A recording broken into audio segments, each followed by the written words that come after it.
Industrial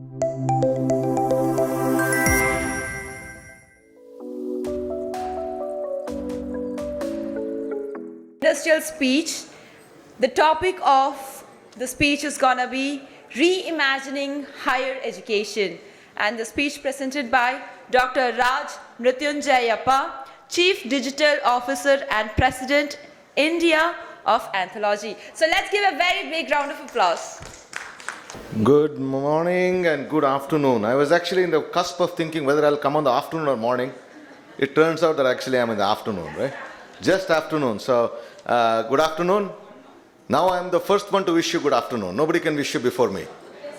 Okay. So fantastic. So thank you all. I know this is a lot of conversations going on, and I want to start by by talking about some of the things why education is actually in the forefront of something very, very interesting time. If you want to be in the field of education, you couldn't have picked a better time to be in education.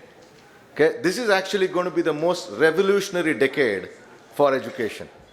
The classrooms are not going to be the same. The students are never going to be the same. When I say students are never going to be the same, you have to start imagining students of my age in your classroom. You have to start imagining that the distances of where a student sits can be Timbuktu to any place in the world. So if you think about what's going to happen in education here, this is going to be something spectacular. So we are very blessed, and for set context, I've been in the field of education and education technology specifically for about 25 years. Right? And I've seen the technology evolve over many decades, a couple of decades, many years. And I worked across maybe around 8,000 institutions worldwide, and close to 150 million students are on our platform. And when I speak about the changes that is happening in the tech space, in the education space, we definitely have a good idea of what's going on. So my idea of this talk is not to talk about our product, our company, what we are, but really give you an insight into what we are seeing are the largest trends happening globally, and how you have to start shifting your thinking from what you're thinking as an administration challenges to how do you start setting a vision for the future. So let me actually set the context for you. I talked about the big shift that is happening, the tectonic shift that is happening, why this is called a perfect storm. You can put any context to this. But there are four big changes that is happening: globalization and growth. I mean, if you look at, when we talk about globalization, you are today sitting here and consuming content that is never developed within India anymore. And if you're thinking, what is that content? It could be on Netflix, it could be Prime, it could be anything. That's a content that is not local anymore. These are global content. You are consuming products that are not local anymore. We have people in India who are actually serving the globe from sitting out of here. Boundaries have no meaning to it. So this is actually one of the biggest change that you see, like globalization and growth. And for a country like India, we are, depending on which media channel you ask, we are probably the first largest and most populated country in the world, or we are going to be next 1 week. I mean, I don't know exactly what the number stands, but we're not. Next week will be, depending on which media channel you're asking. But that's how close we are. We are the future of the workforce for the world. We are the future of the economy for the world. And, jobs move with economy, everything moves with that economy growth.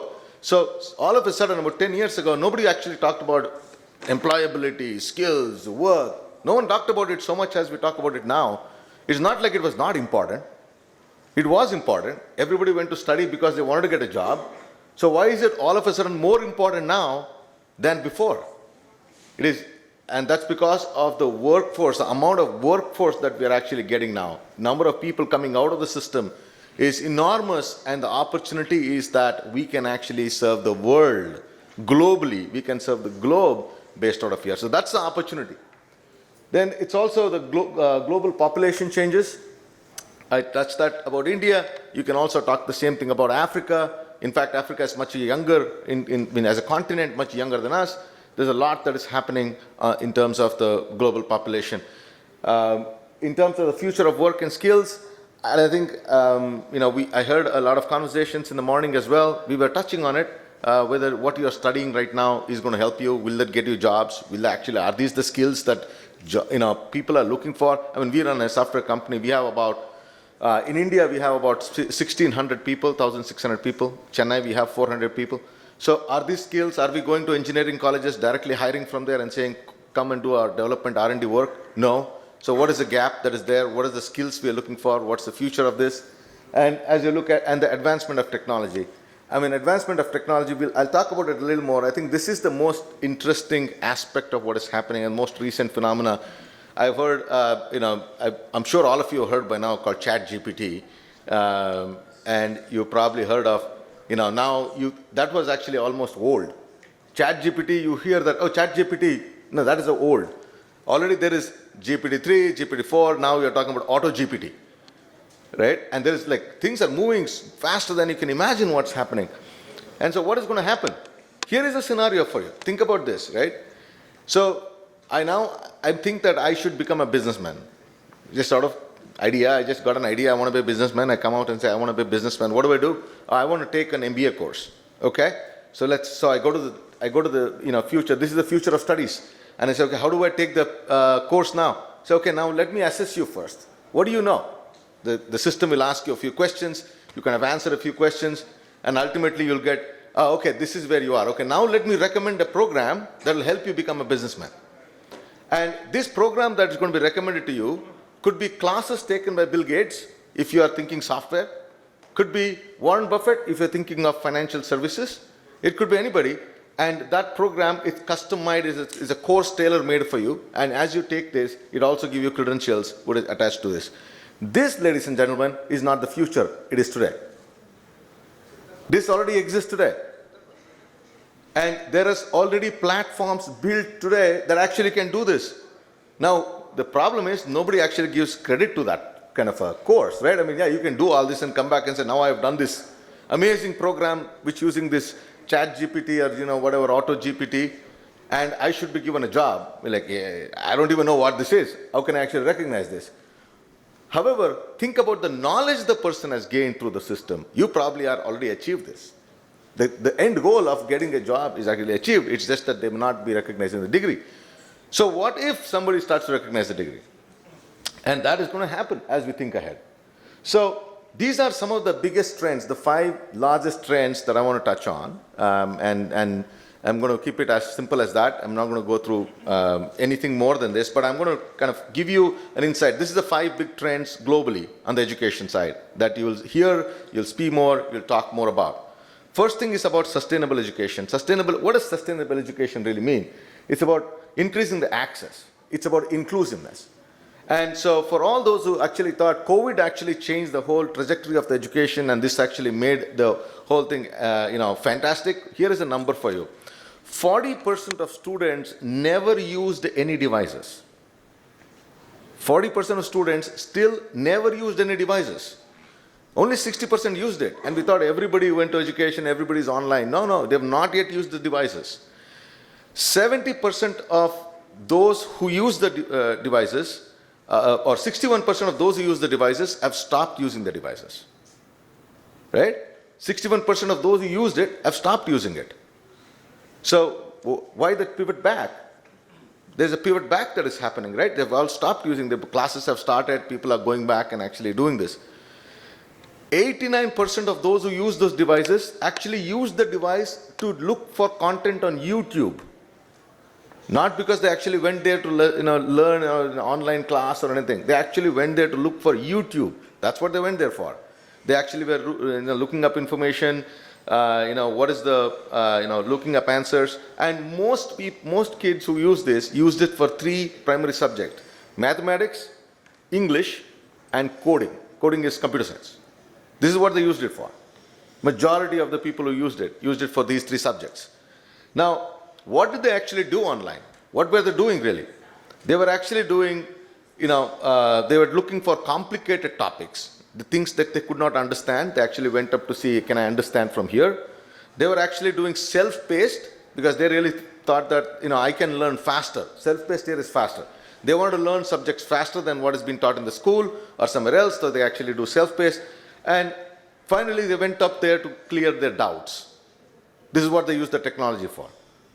So if you think of this and say, okay, now I want to create a more inclusive education. I want to extend this. I want to create a more sustainable education around this. The opportunity that institution can think about is immense. It's immense. I mean, effectively think about adopting these things into your own way of teaching, into your own way of teaching and way of learning. So that is an opportunity. So smart education also covers the carbon footprint. And again, this is about the future. I mean, this is happening, by the way, in many, many countries now, that their students are encouraged not to come to classes. They're only told to come to classes twice a week. And climate change, sustainability, building codes, you actually have environment protection acts. I mean, there is all kinds of things that's happening. This is all real. I mean, India is going to be part of this too. Right? I mean, so that's a huge topic by itself. Smart education, this is actually quite interesting. How do you make the subjects more enjoyable? How do you make sure, and I'm sure many of you sitting in this room can totally understand, this life, these kids, this generation is about instant gratification.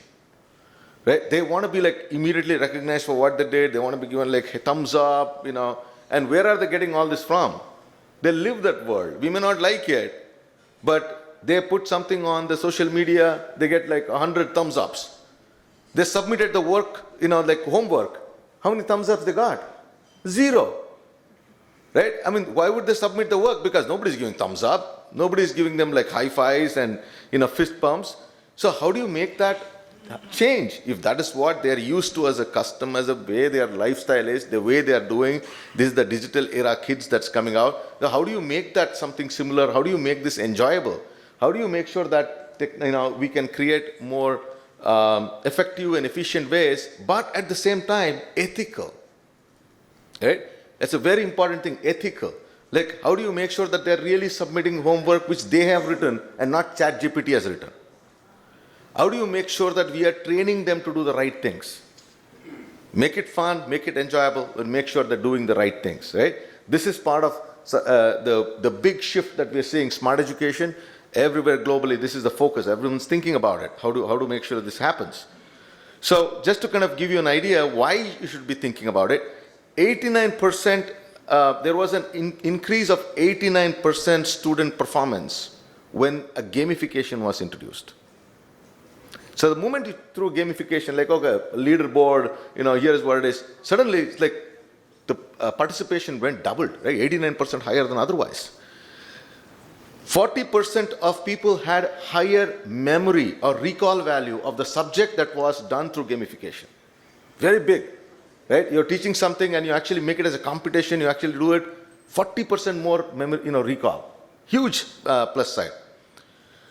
300% better work submission. And again, like I said, the moment you submit it, high fives are happening, thumbs ups are happening, if this is happening, okay, now I'm going to submit more. Why are people going and putting more and more into Instagram and social, Facebook and everything? Because now they're liking the idea that, they're living in a world. I'll touch on a little bit on this, on a metaverse, that they're living in a world where they think this is a great thing. This is actually an energy booster for them on a daily basis. And here is a very important one. 70% of ADHD, those who have attention problem, right? It improved the attention syndrome by 73%. Can you imagine that? This is a completely, probably one of the disadvantaged set of people who were actually through gamification got a lot more involvement through the process. So this is about inclusivity. Here is an example of inclusivity. So when you think about smart education, gamification, think about all of these ideas, you actually can think of varied ways how you can actually build this. So again, smart education is a huge subject by itself. Evolution-led, and this is about, there was a question in the morning asking him, who will, my degree certificate is not acceptable. Will my degree certificate be acceptable? Well, that was in the past, right? You think about now, I can tell you for surety, like we are, when it comes to education technology, we are probably the largest company worldwide who are dealing with this, and we have shifted ourselves from asking for degree to going to skills. We, in our own job requirement, when we post up there, we don't say BE computer science anymore. We say these are the skills required for the job. And that shift has happened because now we realize there are the variation of where you're getting skills has completely changed. I mean, I can tell you there are ITIs. Dr. Jayaprakash was here. Actually, I was sitting with him yesterday. Incidentally, I had met him yesterday on a different topic. But we were talking about what is the syllabus of ITI versus engineering versus a grade 12th A-level certification from IGCSE, and something else. We compared that and it was identical. So grade 12 of one curriculum is the same as ITI computer science, is same thing as engineering. So there is, now we can actually think and say, okay, now I do, my idea of saying I need an engineering graduate is now wrong. So we learned through the system. We didn't think students learned. We learned through the system. We said, okay, what we were expecting was wrong. So we will shift the goalpost ourselves. We will ask for skills instead. So it's a big shift. And you think about people accepting that as a distant learning, online learning, accepting lifelong learning. Why is this important? By the way, there are countries which have already completely pivoted to it. I don't know how many of you follow Singapore or some of these other countries where they are giving you incentives to go back and study. You're given like tax breaks, you're given like X amount of money on a yearly basis, there is reskill. Because what you're learning today is almost like things are moving so fast around you. Most of you are in the teaching profession here. You think about how you teaching your kids, 10 years ago, how you're teaching them now, and how are you going to teach them 5 years from now? You have to keep upgrading the skills. Knowledge that you're teaching them. There is so much content coming. I don't know how many of you know this, that every single internet user today is generating 1.7 MB of data. Sorry, that's a technical one. If you don't know what MB stands for, it is creating that much amount of content online. Imagine the amount of content that is creating online. And that means there is so much people, the knowledge that's going into these systems. So that's going to be evolution-led. It is going to be a big physical and digital. That's what it stands for. So a lot of those. And the technology-led, which is immersive technology. I don't know if you heard of the word immersive technology. This is about augmented reality, virtual reality.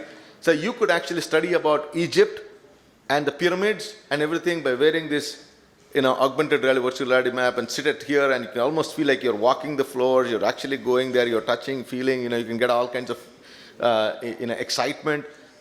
You can actually do a tour of New Delhi, sitting here. You can actually do a tour of anything. So this is reality, this is happening. Immersive technology is there. But what is interesting is the metaverse. Okay, so here is what the prediction on the metaverse is. And you may think that when I said, if somebody had told you this about Facebook, you'd have laughed it off, but actually it was not, right? 26% of people of the next generation, by 2026, 26% of population would actually have an access to metaverse. Metaverse is a virtual world where you can be who you want to be, which you never were in your life. You wanted to be a guitar tree. Okay, I can be that on the metaverse. I can be whatever I want to be. And I can actually live another life on the metaverse. 26% of the global population will have access to it. Whether they will be using it or not, they'll have access to a metaverse. There are already institutions which are pivoting themselves to provide a metaverse education. Which is, what does that mean? It's a virtual university. It's a virtual campus. It's a virtual classroom. You're taking online classes. So actually it's a virtual, it's a metaverse.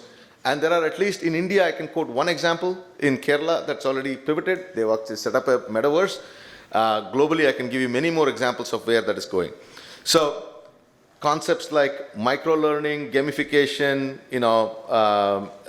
immersive technologies, learning management, these are becoming a common term now in the universities and ecosystem. And this is not related to technology, this is not computer science in universities. It doesn't matter what subject you've taken. It could be economics, it could be sociology, it could be psychology, it doesn't matter which one. All of these things are real. Technology is real, right? And finally, the data-led. I mean, this probably is the most sensitive of all, because if you're throwing so many people online, so much data is coming and everything is there, what happens to personalization? What happens to data? How do you make sure that data is protected? Cyber security, cyber threats, I mean, these are big real problems. Again, how do universities plan for this? So if you actually think about a 5-year roadmap of institutions globally, as we work with them, as we kind of engage them, what we are seeing is these trends. They're actually thinking about these 5 things as a vision of the institution. How do we make sure that we are preparing our institution to handle these 5 things? This is the pitch, this is the thinking, right? And now you kind of take that and basically say, okay, that's great, but what should be my priority? These are the 5 things, but what should be the end goal? What are the 3 things that I need to be thinking about as I plan for it? So the 3 important things is digitalization and information overload. And again, this is a very important topic because there is so much content there. There is so much content that you can actually, I'm sure some of you have tried it. You said, I want to learn about a subject, you just put it up there. You're going to get like, LinkedIn has its own content, Simply Learning. You can, like, plethora of things will be thrown at you. How do you know what is the right? Right? How do you know which one to ask? How do you know where to actually look up? How do you know which one? Okay, then you look for stars below. Something that 5-star is a better rating, right? Somebody is 3-star is better. Well, little do you know that actually those stars are also managed back end, right? So how do you know that this is the right content? So there is something called prompt engineering. Now that's a skill. It's a new skill called prompt engineering, okay? And this is now, you need to know how to ask a question is a skill by itself. How to ask the right question to get the right answer. And this is a real skill that you have to go train yourself on, right? So, but again, the digitalization and overload, you're going to be teaching the students on how to simplify things, how to focus on things, and institutions have to focus on building knowledge, right? Not on teaching anymore, how to build knowledge. Because the consumption will happen based on how, the last point is, on customers' learning experience. The consumer will consume the data based on how they want to learn. Some of the people may choose to say, like I said, it's a lifelong learning. I could be a student for you, and I may decide to work 8 hours a day and then go and study. So I have a different way. You are having the same content and knowledge. Consumption level is very different. So you could have age profiles and everything would be different. So, and the last point there is raising alternate credentials, credentialing. I touched that. I talked about at first, I started by giving an example. How about an MBA degree that Steve Jobs taught you, somebody else taught you, nobody actually gave the credentials to it, hence it was the irrelevant degree.